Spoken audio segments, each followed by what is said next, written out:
Hello everyone की खबर सकलोरे आज बहुत दिनर मूरत आपनालोकर बारे मैं एटा भिडिओ লৈ আহিছো।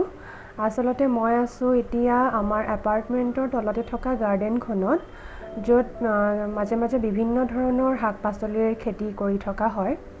এতিয়া আপোনালোকে দেখি আছে या माजे माजे অকনমান পালেং শাক। आसलते पालें শাকৰ खेती হৈ গল আৰু এতিয়া হৈ যোৱাৰ পিছত माजे माजे কিছুমান ইমান লাগতিয়াল বনৰীয়া শাক ওলাইছে যিবিলাক আমাৰ শৰীৰৰ কাৰণে অতি উপকাৰী। তাকে মই মাঝে মাঝে চাই থাকো আৰু আজিও মই তাকে বিচাৰি আহিলো। এয়া চাওকচোন মালভোগ খুতুৰা শাক। এয়া আমাৰ শৰীৰৰ কাৰণে অতি উপকাৰী। এয়া চাওক মই যিমান পাৰো ওচৰৰ পৰা দেখাবলৈ চেষ্টা কৰিছো। এয়া মালভোগ খুতুৰা শাক আৰু ইমানেই ওলাইছে বাৰীখনত দেখিয়ে মনটো ভাল লাগি গৈছে। আৰু ইমান ধুনীয়াকৈ ওচৰতে পাওঁতে যদি মই বনাই নাখাওঁ তেনেহলে মই ভাবিম মই বহুত মিছ কৰিলো বুলি। আৰু এয়া মাঝে মাঝে সৰু সৰুকৈ লেহেতি শাকো ওলাইছে। এই শাকো শৰীৰৰ কাৰণে বহুত উপকাৰী। মাঝে মাঝে খুতুৰা শাকো আছে। এয়া চাওক মই এজোপা যিমান পাৰো ওচৰৰ পৰা দেখুৱাবলৈ চেষ্টা কৰিছো। এয়াই হৈছে মালভোগ খুতুৰা শাক আৰু ইয়াৰ লগতে মই আপোনালোকক এটা কথা জনাই থব বিচাৰিছো যে যিসকলৰ ঘৰত নিজৰ বাৰী আছে, নিজৰ বাৰীতে শাক পাচলিৰ খেতি বাতি কৰে, তেওঁলোকে কেতিয়াবা শাক পাচলিৰ মাঝে মাঝে এনেকুৱা ধৰণৰ মালভোগ খুতুৰা শাক দেখিব পাৰে বা কিছুমানে চিনি নাপায়। তেওঁলোকে যাতে কিবা অলাগতিয়াল বন বুলি উঘালি চিঙি পেলাই নিদিয়ে, কাৰণ এই মালভোগ খুতুৰা শাকবিধ আমাৰ শৰীৰৰ কাৰণে অতি উপকাৰী। এই শাকবিধত আচলতে আমাৰ শৰীৰৰ বাবে প্ৰয়োজনীয় protein, vitamin, minerals, iron, calcium এই সকলোবোৰ উপাদান প্ৰচুৰ পৰিমাণে পোৱা যায় আৰু লগতে ইয়াত ওমেগা 3 আৰু ফেটি এচিডো আছে। আৰু ভিটামিন এৰ পৰিমাণ এই শাকবিধত অন্যান্য সেউজীয়া শাক পাচলিতকৈ অধিক পৰিমাণে আছে, যিয়ে কেঞ্চাৰ ৰোগ আৰু হৃদৰোগ প্ৰতিৰোধ কৰাত সহায় কৰে। লগতে সৰু ল'ৰা ছোৱালীৰ হাড় মজবুত কৰাৰ লগতে মানসিক বিকাশৰ ক্ষেত্ৰতো সহায় কৰে। মই এতিয়া মালভোগ খুতুৰা শাক বুটলিবলৈ আৰম্ভ কৰি দিছো আৰু এই শাকবিধৰ গা-গছ ইমানেই কোমল, চিঙি ইমানেই ভাল লাগিছে আৰু লগতে বাৰীখনত ইমানেই ধুনীয়াকৈ ওলাইছে যে এফালৰ পৰা চিঙি গৈ থাকি আমনিয়ে লগা নাই আৰু মই বুটলি গৈয়ে আছো।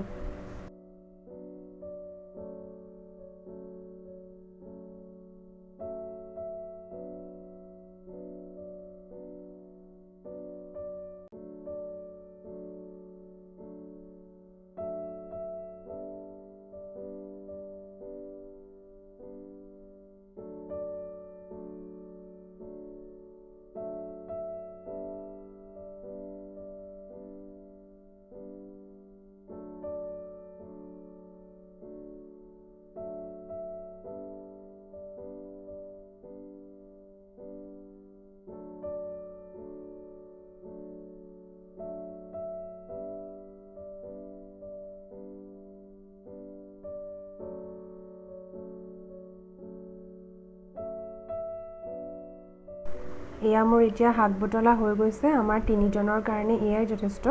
এই শাকখিনি মই এতিয়া ধুনীয়াকৈ ধুই পখালি সৰু সৰুকৈ মিহি মিহিকৈ কুটি ল'ম আৰু ইয়াৰ লগত মই এখন মাছৰ জোল বনাম।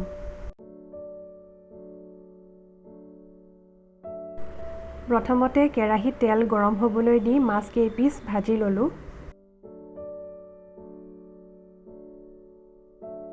মাছখিনি ভাজি হোৱাৰ পিছতেই সেই একেখিনি তেলতে কেইটামান মেথি গুটি দি দিলো। মেথি কেইটা সিজাৰ পিছতেই কেইটামান খুন্দি লোৱা নহৰু দি দিছো আৰু ভালদৰে সিজাই লৈছো। এতিয়া দি দিছো হালধি আৰু ভালদৰে মিক্স কৰি লৈছো অলপ সময়ৰ কাৰণে। সাধাৰণতে পাত শাকৰ আঞ্জা যেতিয়া মই বনাওঁ তেতিয়া মই তাত বেছিকৈ মছলা ব্যৱহাৰ নকৰোঁ। সেইকাৰণে মই সদায় চিম্পলকৈয়ে বনাওঁ আৰু চিম্পলকৈ বনালেই আমাৰ স্বাস্থ্যৰ কাৰণে ভাল আৰু সোৱাদো হয় আৰু সকলোৱে খাব পৰা হয়। আৰু এতিয়া মই দি দিছো কাটি লোৱা বিলাহী কেইটুকুৰা আৰু ভালদৰে সিজাই লৈছো।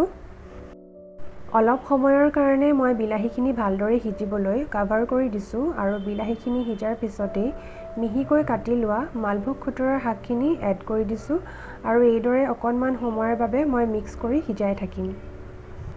আৰু এইখিনিতে মই আপোনালোকক কথা এটা জনাই থওঁ যে পাত শাক আপোনালোকে সদায় দিনৰ ভাগতহে খাব, ৰাতিৰ ভাগত নাখাব, কাৰণ পাত শাক দিনৰ ভাগত খালেহে হজম হয়, ৰাতি হজম নহ'বও পাৰে। আৰু পাত শাক ৰান্ধোতে সদায় নিমখখিনি অকণমান পিছত দিব লাগে, কাৰণ যদি প্ৰথমতেই আপোনালোকে নিমখ দি দিয়ে তেনেহ'লে নিমখৰ পৰিমাণটো বেছি হোৱাৰ চান্স থাকে। সেইকাৰণে অলপ পাতখিনি সিজাৰ পিছত যেতিয়া কমি যাব তেতিয়াহে আপোনালোকে তাত নিমখ দিব পাৰে, তেতিয়া সোৱাদটো ধুনীয়া হ'ব। এয়া চাওক, শাকখিনি সিজা হৈ গৈছে আৰু কালাৰটো ইমান ধুনীয়া আহিছে। এতিয়া মই অকণমান কুহুমীয়া গৰম পানী ইয়াত এড কৰি দিছোঁ আৰু ভালদৰে পানীখিনি উতল আহিবলৈ মই অকণমান সময়ৰ কাৰণে কভাৰ কৰি দিম।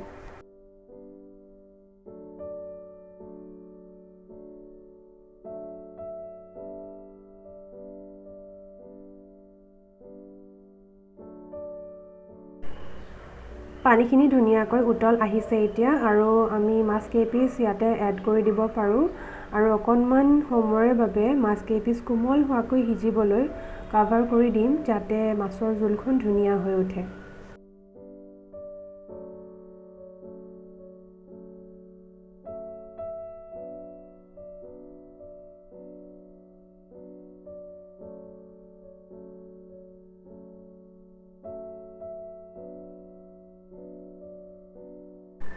আৰু ফাইনেলি মোৰ মালভোগ খুতুৰা শাকৰ সৈতে মাছৰ জোলখন ৰেডি হৈ গৈছে, আৰু ইমান ধুনীয়া সুগন্ধি এটা নাকত লাগিছেহি নহয়, আৰু কালাৰটোও ইমান ধুনীয়া হৈছে।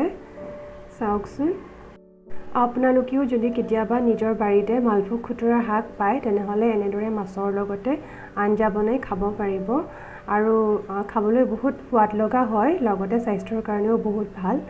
আৰু মই মাছৰ জোলৰ আঞ্জাখন খুতুৰা শাকৰ লগত এইদৰে বনালোঁ। যদি আৰু বেলেগ ৰেচিপি কিবা আছে তেনেহ'লে প্লিজ কমেণ্ট কৰি মোক জনাব আপোনালোকেও। এবিধ শাক পাচলি খোৱাৰ কাৰণ কেইবাটাও ৰেচিপি থাকে, মই হয়তো এবিধ জানো কিন্তু বেলেগে হয়তো আৰু 2-3বিধ ৰেচিপিও জানিব পাৰে, তো ময়ো জানিব পালে মোৰো ভাল লাগিব। আপোনালোকে প্লিজ কমেণ্ট কৰি শ্বেয়াৰ কৰিব মোৰ লগত আপোনালোকৰ ৰেচিপিবিলাক। আৰু এই ঔষধি গুণসম্পন্ন বনৰীয়া শাকসমূহ আমি যেতিয়া বেছিকৈ ভাজি খাওঁ তেতিয়া ইয়াৰ ঔষধি গুণাগুণ যথেষ্টখিনি কমি যায়। সেইকাৰণে এই শাকবিধ পাৰিলে যদি আপোনালোকে চালাড বা জুচ বনাই খায় তেনেহ'লে শৰীৰৰ কাৰণে বেছি উপকাৰী হয়। তেনেহ'লে প্ৰিয় দৰ্শকসকল, আজিলৈ আহোঁ, আৰু আপোনালোকে মোৰ ভিডিঅ'টো প্ৰথমৰ পৰা শেষলৈকে ধুনীয়াকৈ চাই থকাৰ বাবে আপোনালোকক বহুত বহুত ধন্যবাদ জনালোঁ। আৰু যদিহে ভিডিঅ'টো চাই ভাল লাগিলে তেনেহ'লে please like, share and comment কৰি দিব, আৰু মোৰ চেনেলটো ছাবস্ক্ৰাইব কৰিবলৈ নাপাহৰিব। আজিলৈ আহোঁ, ধন্যবাদ।